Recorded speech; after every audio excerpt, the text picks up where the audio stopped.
Have you ever wondered what it really takes to build wealth? Or if you're making the right financial moves? Today, we're diving into a real couple's finances, Ron and Stacy, breaking down their budget, debts, and investments. We'll show you the exact steps they can take to eliminate debt, grow their savings, and start building serious wealth. And the best part, these strategies can work for you too. So let's get started and see how you can fix your finances and fast track your wealth building journey.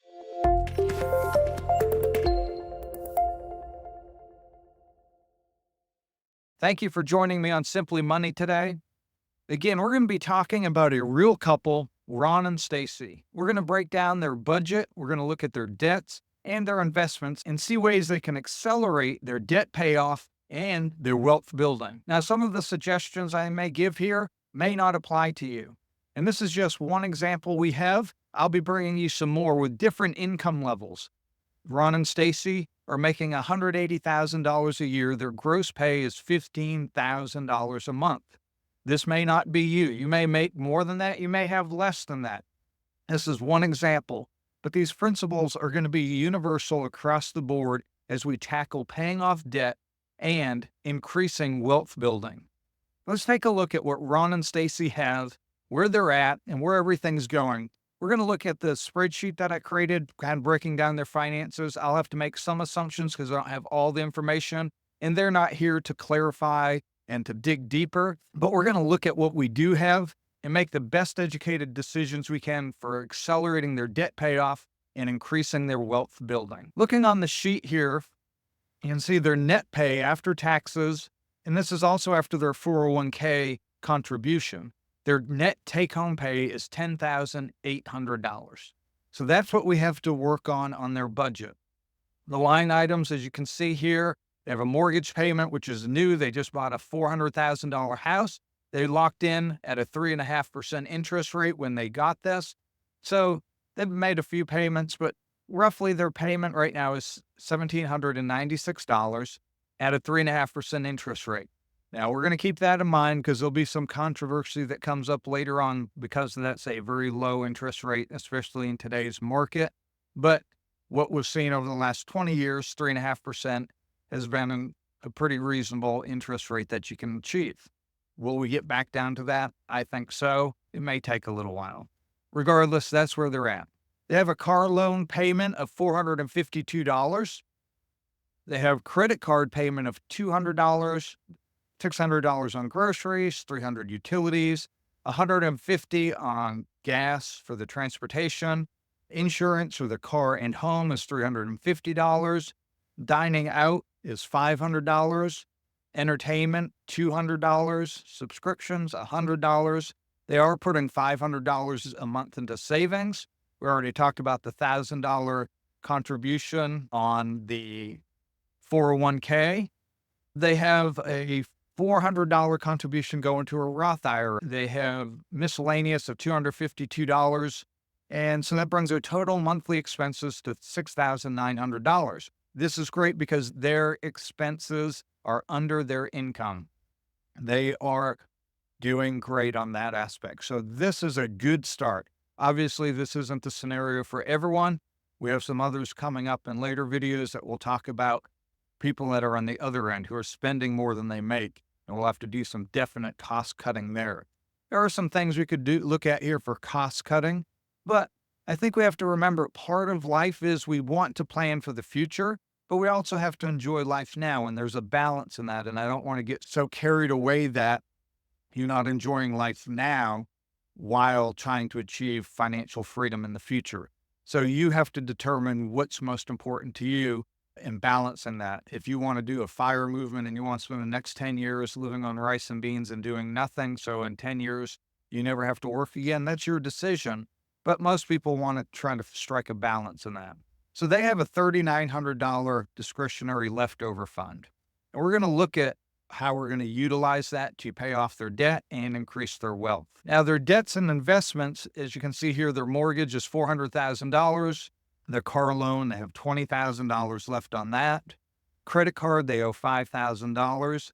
And they've done well. Now, again, Ron and Stacy, they're 35 years old. they've already accumulated $150,000 in their 401k, accumulated $25,000 in IRA, and have about 50,000 in their brokerage. Again, this is two people. I don't know if that 401k is both of theirs, one of theirs. I don't know. This is just combined what they're showing us. So again, they're contributing $400 to that Roth IRA. We're going to break this down now and look at where can they get this debt paid off from. So looking at this, the first thing I would do, this is me, my suggestion, because I'm about getting out of debt, removing that stress, that mindset, and getting on the right track for financial freedom. First thing we have to remember is out of that $3,900, there's going to be a $900 discretionary spending for travel, for vacations, for other miscellaneous fun stuff. This is the part of them that's saying, I want to do some fun stuff. We're high earners. We make a decent living. We're in a good situation. We have more income than expenses. We want to enjoy life while we're building our future. I think that's a good plan. So out of that $3,900, $900 of that's going into a fund for traveling, things of that nature. The first thing we want to tackle is that $5,000 credit card debt. They're paying $200 a month. I'm estimating it's probably an 18 to 22% interest rate. Well, let's knock that out. What we're going to do is out of that $3,000 that we have left over is we're going to just throw that on the credit card. We add that to the $200 they're paying. They have this credit card paid off in 2 months. 2 months, no longer have a credit card. We knock that out. That's done. Now, the second thing we're going to do, we're going to take that $3,000 that was discretionary plus the $200 that was going on the credit card. So that's $3,200. We're going to add that to the $450 car payment. Now you're putting $3,652 towards your car. After 2 months, you're taking your $3,000 extra, paid the credit card off, you're taking the credit card payment, you're rolling that into your car payment, and now you're going to have your car paid off in about 5 months, 5.5 months. Now, after 7 months, you have no debt other than your house. This is a great place to be. You roll that in. You think about that. In 7 months, car's paid off, credit cards paid off. All you have is that house, and you have a nice cushion already started in your 401k and your Roth IRA.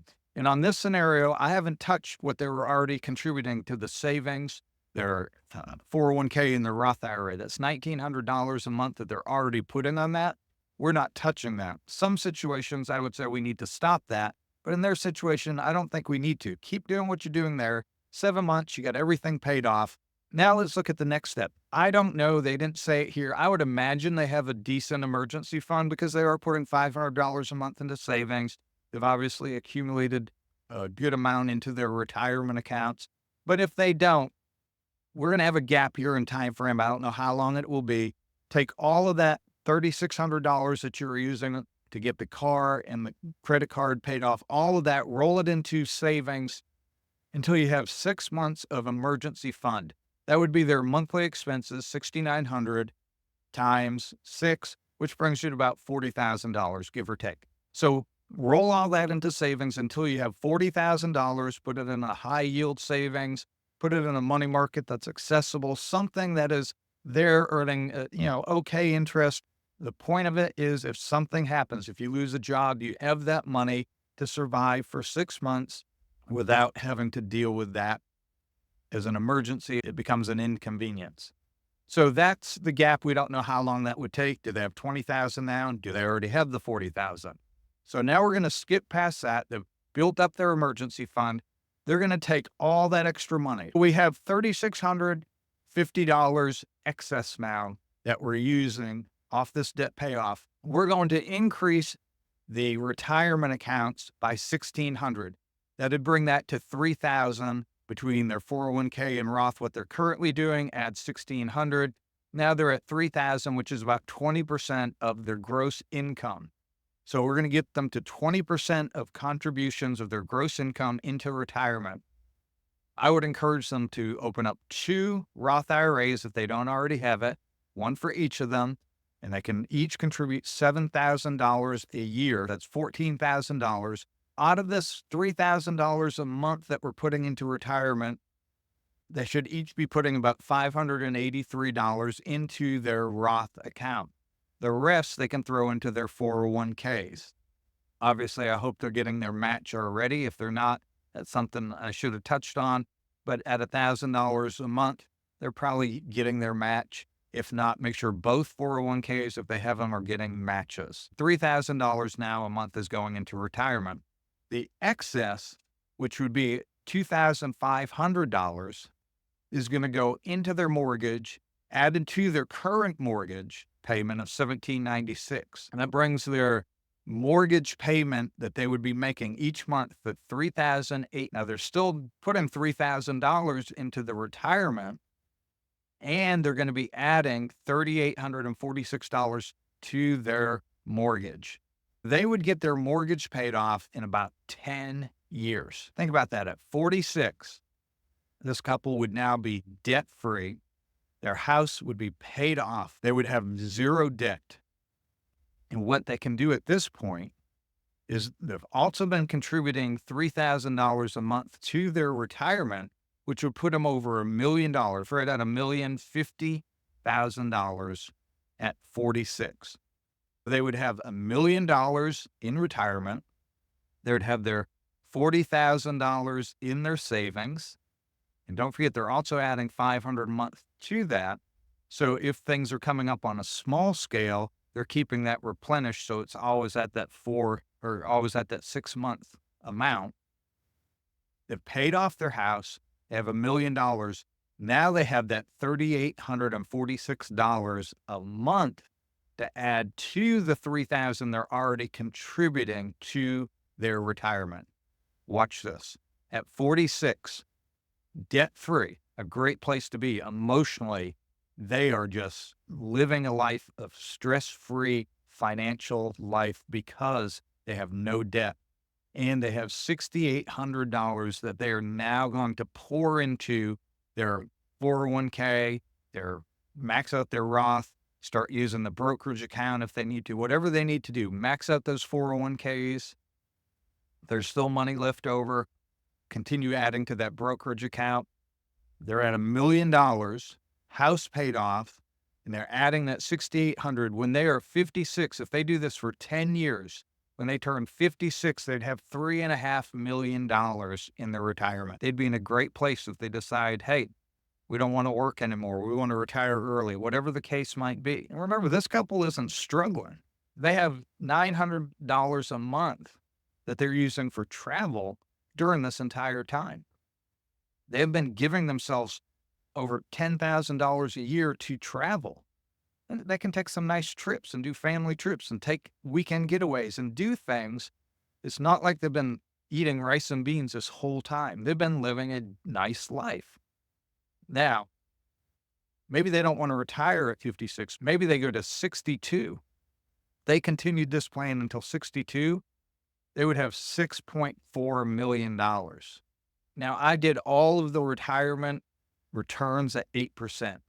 I believe you can get way better than that. 10, 12%, I think, is what you can expect to get on long-term in retirement accounts, but I wanted to go conservative.